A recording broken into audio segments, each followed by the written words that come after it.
Ay, sa mapagpalang araw po sa ating lahat. Ayan po sa nakikita niyo sa video. Ayan po yung aking ipe-pair. Ipe-pair ko po yan sila. Bali 2 pairs po yan para for September.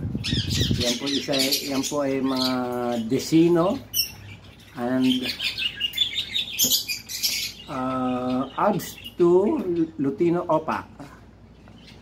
Yan, meron natira dyan pale palo.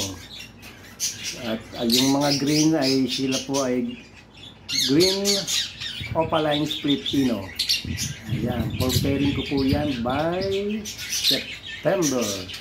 And before pairing ko po yan, need ko pong ay pa-DNA yan para malaman natin ang kanilang mga gender at hindi masayang ang ating panahon sa pag-pairing.